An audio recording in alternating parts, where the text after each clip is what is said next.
So I made a decision that about a year before I met the FBI, myself and 3 other executives that were also convicted in this case, and it was really hard because these guys were my best friends, and one of them went to prison because of me.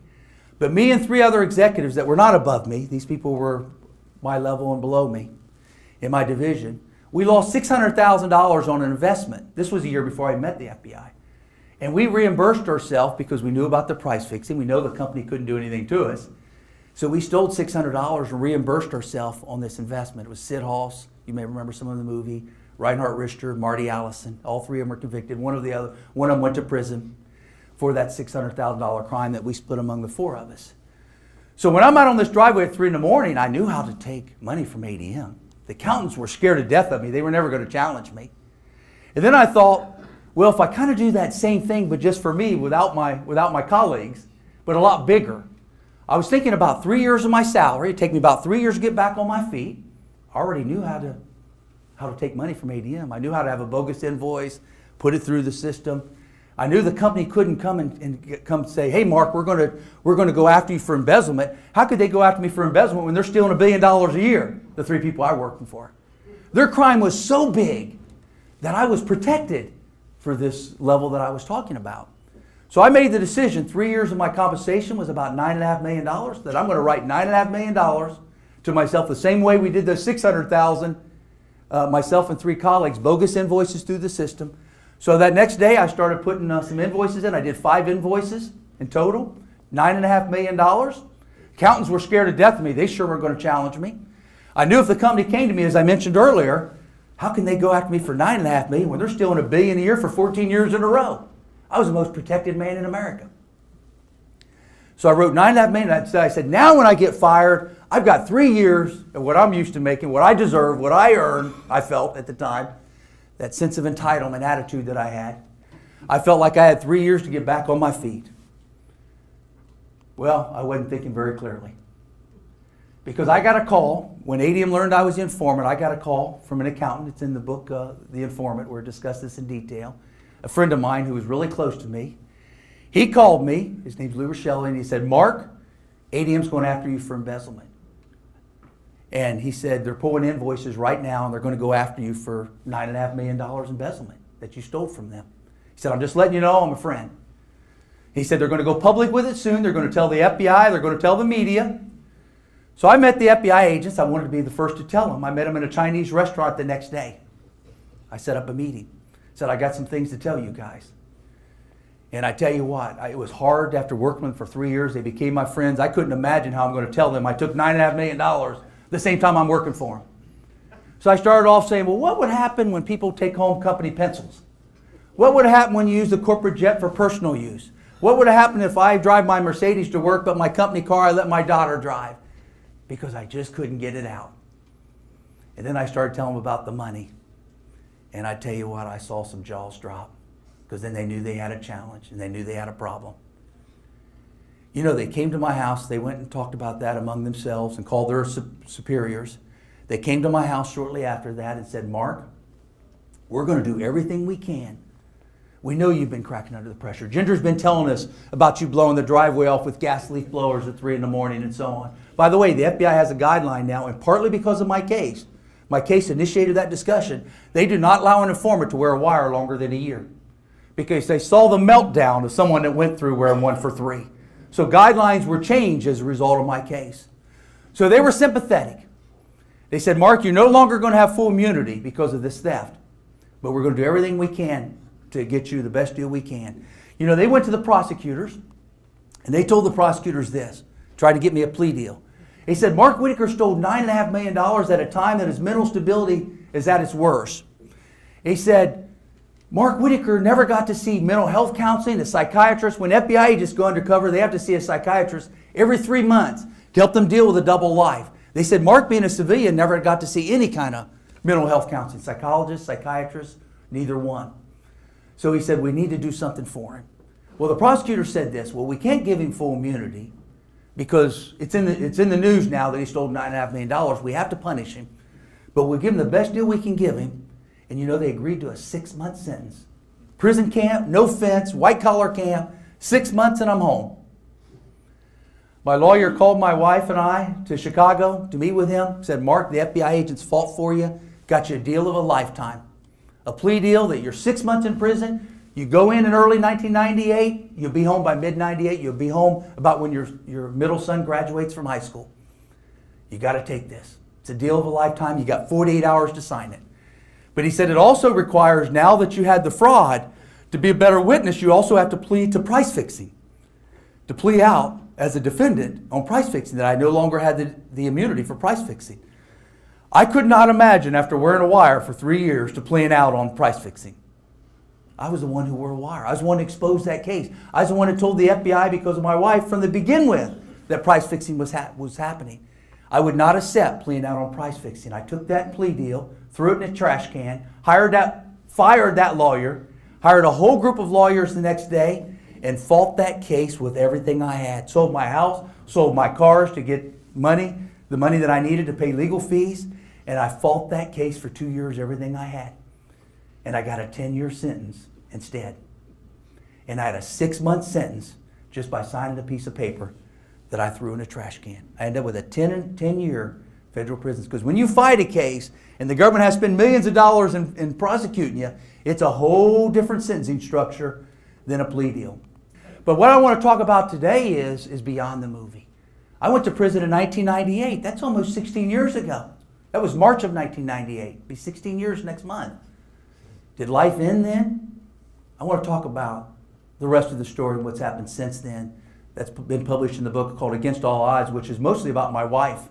That came out in 2010, about how we survived this ordeal. Well, now that I had a 10-year sentence and no longer 6 months, because I threw it in a trash can, I pulled my car in one of my garages, I let it run, and I tried to take my own life. I had letters written to my parents, letters written to my wife, letters written to my kids. I gave up all hope. I saw where the divorce rate was 99%, so I said I'm not even going to have a family when I get out anyway, with the divorce rate being 99%. And I said I'm not going to be employable coming out, convicted felon 10 years later, so I tried to kill myself. I couldn't imagine living. Gave up all hope.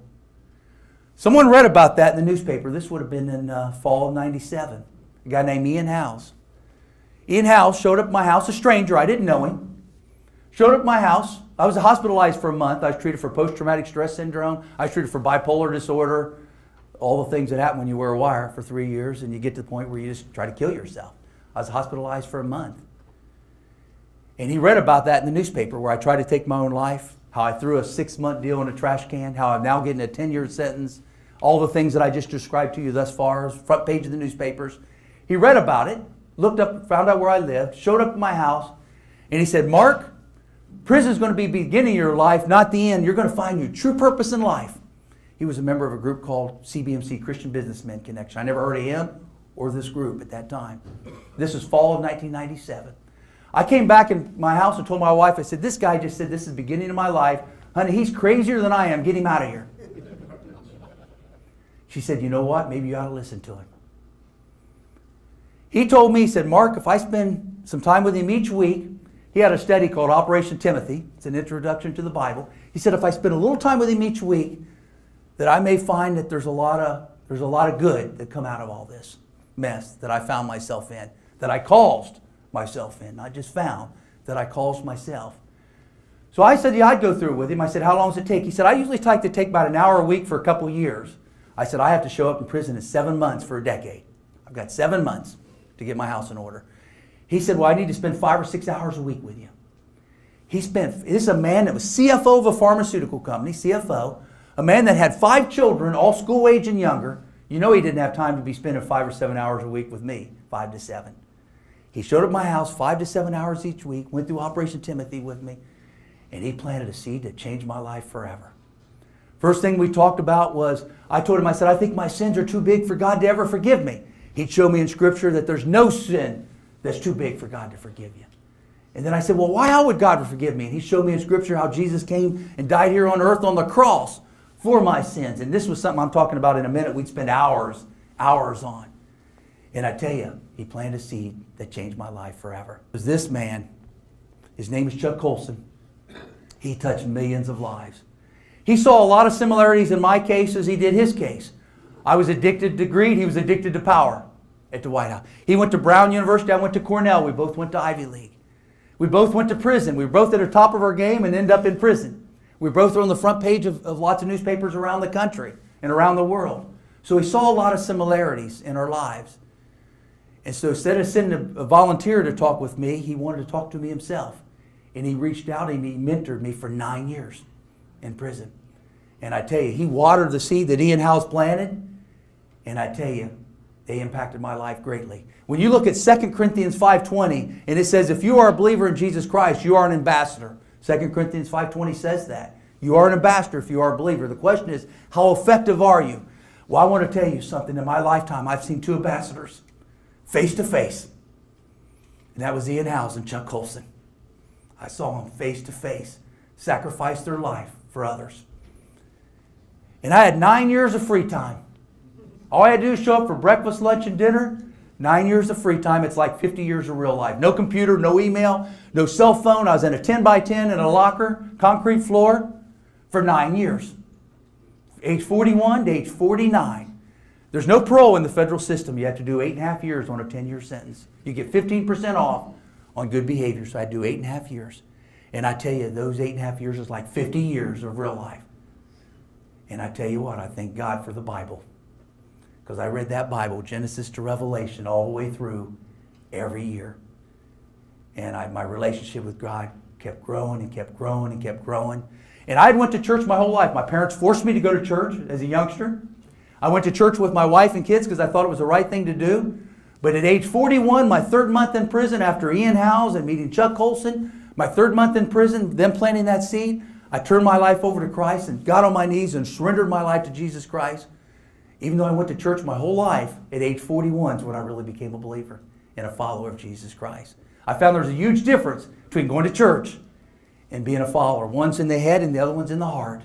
And I finally had him in my heart in June of 1998 at age 41. And for the first time in my life, at June of 98, and I had 8.5 years of prison yet ahead of me. This was only my 3rd month. I wasn't getting out till December of 06. The first time in my life, I felt peace and contentment that I never felt in my life. God then touched the hearts after He redeemed me. He touched the hearts of society. My wife, in the book Against All Odds, Mark Whitacre Against All Odds, they added her days up from the records where she visited me in prison, and it added up to 3 years and 8 months that she sat 8 hours a day in federal prison. They allow on Friday nights and Saturday and Sunday for your family to come into federal prison to visit you in a visiting room setting. My wife moved to 3 different states, lived next to those 3 different prisons, and she visited the 20 hours allowable weekend that she was allowed with my children for 9 years. For 8 years and 8 months. She never missed. If I got moved, when I got moved from Yazoo, Mississippi to Edgefield, South Carolina, the next week she lived there. When I got moved from Edgefield, South Carolina to Pensacola, Florida, the next week she lived there. She moved to wherever I was. My wife went to prison with me and my kids with a 99% divorce rate. You can't tell me that's not a miracle of God. The companies I was stealing from, Coca-Cola, Pepsi, Kraft, the companies we were stealing from on the price fixing scheme won hundreds of millions of dollars back from ADM and class action suits. Coca-Cola alone won $400 million back from the theft on the price fixing. They hired a lawyer. There was a Tyson Foods general counsel, talked to the other plaintiffs who won also money back, and he had 11 of them on a phone call, and he said, you know what? I don't know the Whitacres. I've never met them. But if it wasn't for Ginger Whitacre, price fixing would still be going on today just like it did for 14 years. And if it wasn't for Mark Whitacre who wore wire and exposed this case, it'd still be going on today. My wife at that time was about ready to move back in her home with my 3 children, with her parents, because I spent everything we had. I paid $9 million back to the government to get 5 years off my sentence. I would have had a 15-year sentence, but if you pay the money back, you get 5 years off. So obviously to get 5 years off, you're going to pay that back. So that's how I got 10-year sentence instead of 15. But then I spent everything else we had on lawyers and legal fees. I sold the house and cars to pay lawyers. I had millions of dollars in legal fees. And those companies called my wife in August of '98. They hired a law firm called Dick Stein and Shapiro out of Washington, D.C. A guy named Ken Adams. There's an old chapter of this on the new book. He called my wife and said, Ginger Whitacre, if it wasn't for you, this case would still be going on. And for Mark wearing that wire, it would have never been exposed. And for that, we want to take care of your family for a decade financially. Those companies, those 11 companies that won hundreds of millions of dollars back, put my wife back in college at age 40 to be a teacher. She was Teacher of the Year at Pensacola in 2007. They put my kids through college. My daughter has a master's from Duke. My youngest son has an MBA from Georgia Southern. They paid our house payment, our car payments, our kids' college for 9 years. And those were the people I was stealing from. I thought the media would forget about me 9 years later. And I had 4 offers in biotech and pharmaceutical companies, 4 offers, 24 hours after I got out of 9 years of jail. You can't tell me that's not God touching hearts. I joined one of the companies, this California biotech company, and I head up our cancer research trials, our clinical trials. I joined them the day after I got out. And you don't start off the head of finance when you steal $9.5 million. I want to let you know that. So I started off in research. And you know, 3 years ago, I was promoted to COO and Chief Science Officer. I'm the number 2 in that company, right under the CEO. I am over all the financing now. I rebuilt the trust, the credibility, and you can't tell me that that's not a miracle of God after everything that happened, that they would give me another chance at my career. This is my family today, my wife and I and our 3 children and our daughter-in-law. Our youngest is married. That's a picture from about October, stronger than ever.